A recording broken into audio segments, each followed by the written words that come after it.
Felicia, honey. I know you told Kinley that you're going to blow the whistle on him if he didn't give you some straight answers, but That's right, and I'm sure the TV and the press would just love to hear how much Kinley has told me about Frisco already. Sweetheart, believe me, the WSB does not take very kindly to blackmail. When we go in there, we walk softly, and I'll try and get to the truth. Okay? Hmm? Okay. Okay. Hello again. Good morning. My name is Sean Donnelly. Oh, Of yes. course, you know Mrs. Jones. He's expecting you, but he did ask to talk to you first, Mr. Donnelly. I know, he's up to something already. Excuse us. Felicia, honey. Let's play it their way. Now, if that doesn't work, we play it your way. All right? All right. Be patient. Thank you.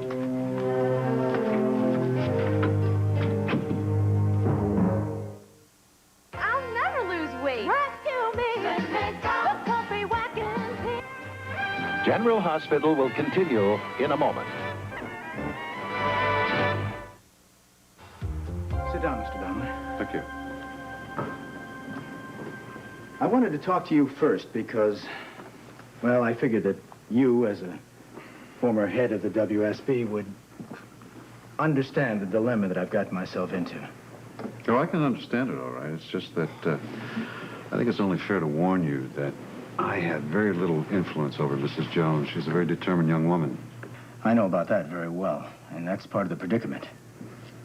You see, because of my sensitivity to her needs, I gave her some information prematurely by department standards about her husband.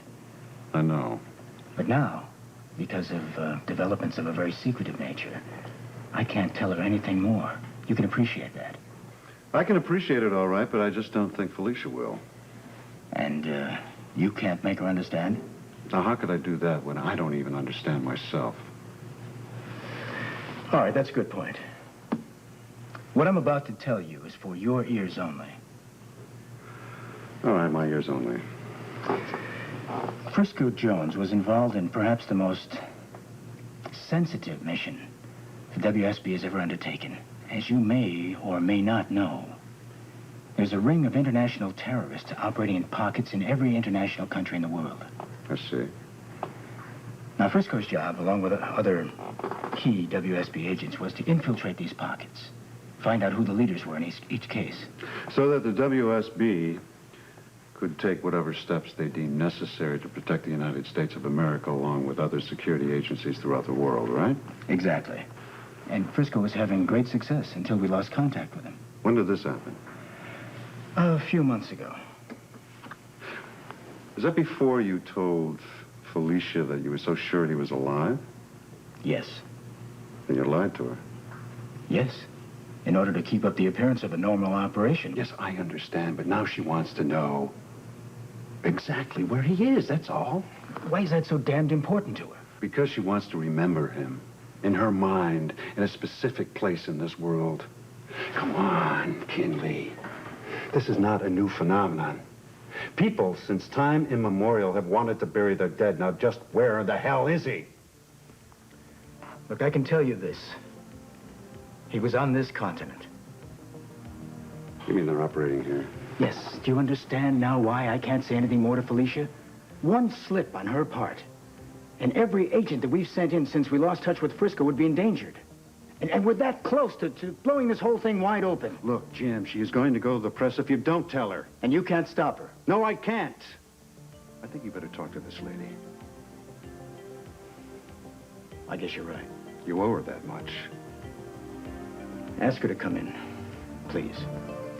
Of course. Bye.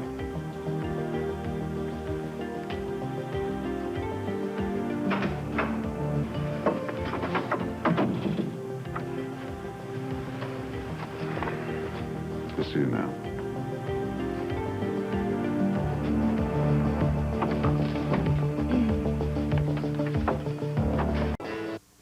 All I know is that somebody in the Bureau has to know where Frisco was. Believe me, we don't. All right. Well, then tell me where the last point of contact was. I can't do that for security reasons. Well, why did you let me fly down here? You think I enjoy looking at the pretty little cherry blossoms? I thought we needed to talk. No, we don't need to talk. I need to know where my husband was. And I'm not going to leave here until you tell me. Mrs. Jones, when I went up to Port Charles and told you certain things about your husband, you wouldn't have known those things if I hadn't told you for at least a month, possibly more. I did that because I had a certain compassion for you. I appreciate that. Because I knew that you were the wife of a WSB agent, and I thought I could trust you. I'm beyond trust. At least the kind of trust that you're talking about, so don't play this game with me. The WSB classifies everything as top secret, even where they put their silly little paper clips. You, think we're a little paranoid? I want you to tell me where my husband was. And if you don't, I'm going to go straight to the press and tell them everything that you've told me, classified information. The press just loves stories about covert activities. Look, if Frisco is dead, then he died in the service of his country.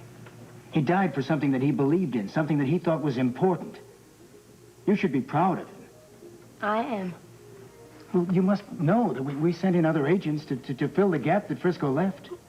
Where? Where did you send them? I'm sorry. Did you hear what I said? I said agents. No one agent could do the job that Frisco was doing all by himself. I hear you. I don't want to think that you would jeopardize the lives of these other agents. These agents have wives just like you, who are waiting for them, just as you've waited for Frisco. I mean, you wouldn't want anything to happen to them, would you? I just want to know where Frisco was.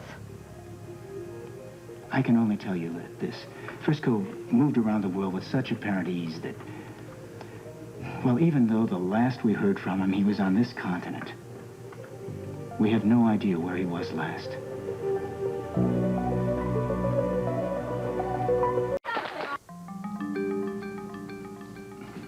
I'm really sorry about this, Mrs. Jones.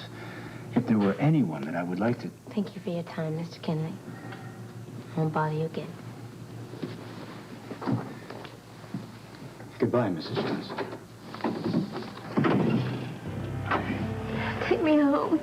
All right. Okay, baby. Don't give up. We're not finished yet. A few aces up my sleeve, huh?